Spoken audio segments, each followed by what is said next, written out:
Hello and welcome. So my name is Sudhir Kumar and I welcome you all in today's video. And the topic of today's discussion will be probability distribution. And it is probably one of the most important concepts in data science and in the field of machine learning algorithms. So let's start.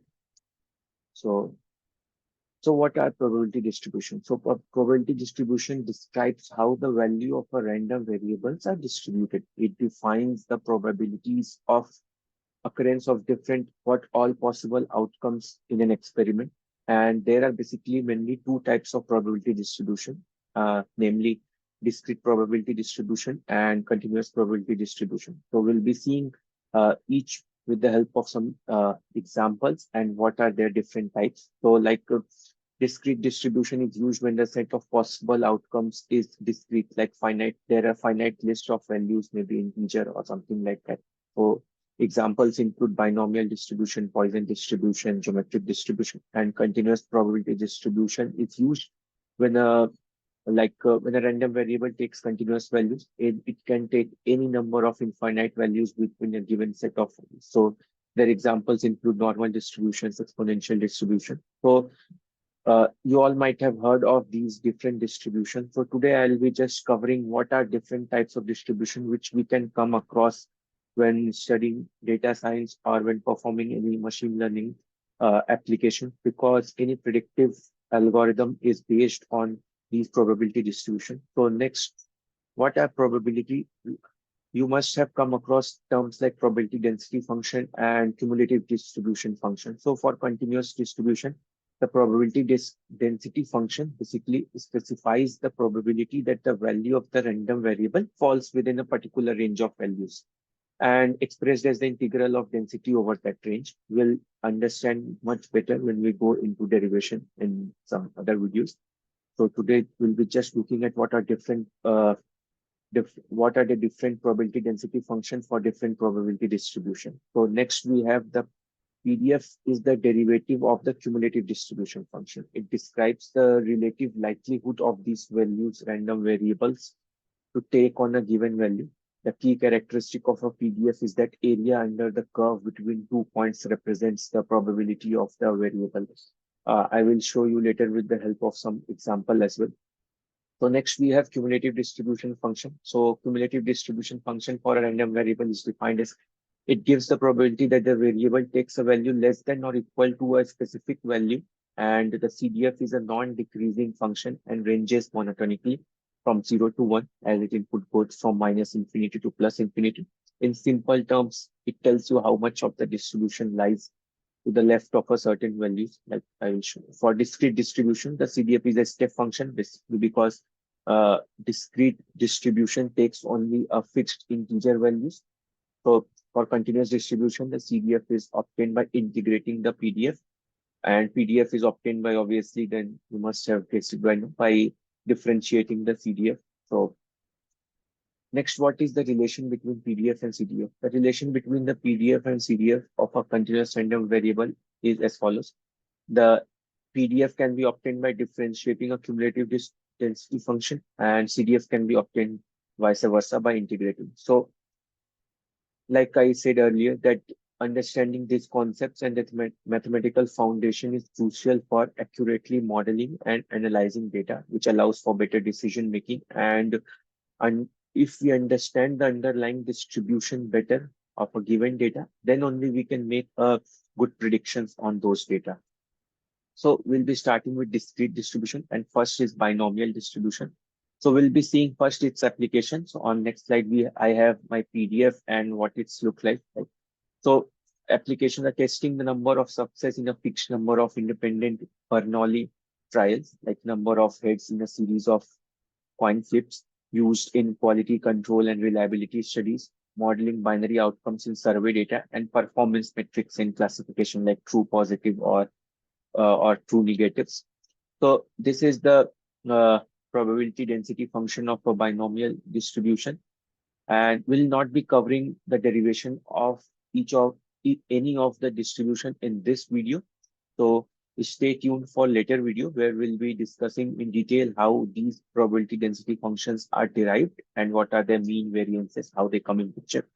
So we can just look at what is the probability density function of binomial distribution and how does its graph look like.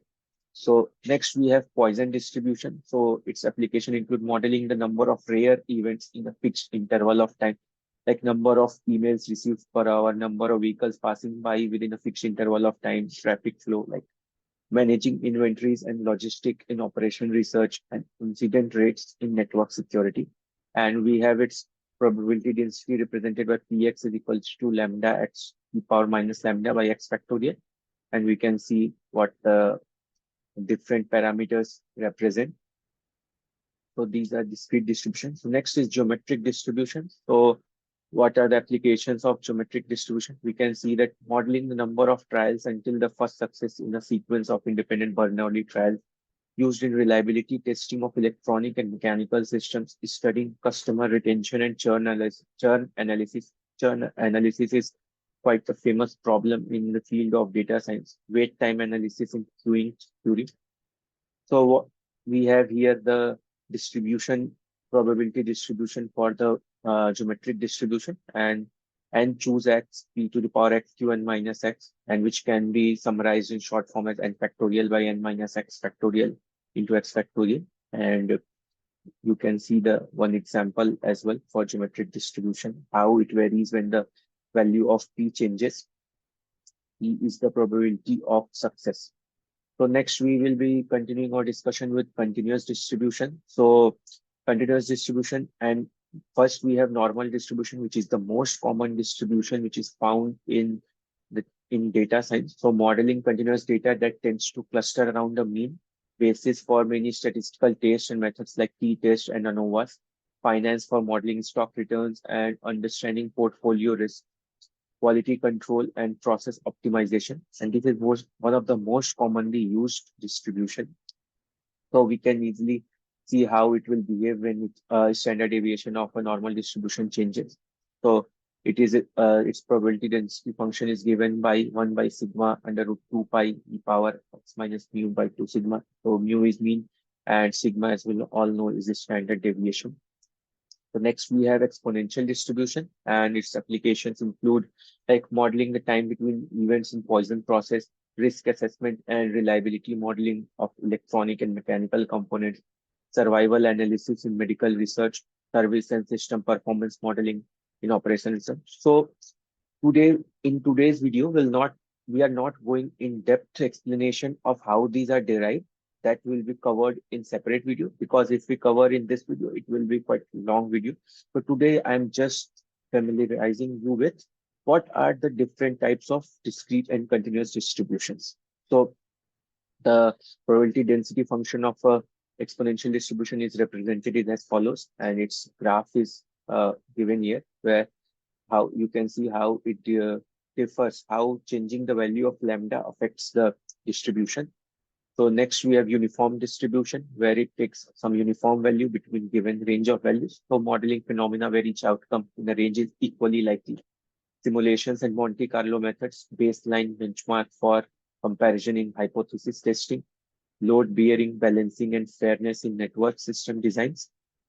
These kind of application, and its probability density is quite simple, 1 upon b minus a, and can choose the probability of choosing any value is constant between given interval a and b. So next is student's T distribution, and it is also one of the commonly used distribution. So it is used in hypothesis testing where the sample size is small and the population variance is unknown. So constructing confidence interval for population, how confidently we are saying that a certain value falls within a range, like these type of analysis. In regression analysis, the distribution of coefficient in linear models, analysis of data with heavier tails than like we earlier saw normal distribution. So there is a difference between the distribution is more or less similar, but we can identify students distribution because analysis of data, there are heavier tails than normal distribution, like we can see here. And its probability distribution density function is given by the following formula: E x bar minus mu s to the power root n. And you can see what are the different terms which are used in the formula means. Next, we have gamma distribution, and the application of gamma distribution modeling the time required for an event to occur a specified number of times, life of a product until failure. So using Bayesian statistics for prior distributions of parameters, and this should be basically used in where we use prior probability distribution in a machine learning model for risk assessment and reliability analysis in engineering, flow of items to system in operations research. So you can see the how uh, how the gamma distribution varies with different shape values of different lambda. So we have probability density function for gamma function as fx is equals to. So here it uses gamma distribution.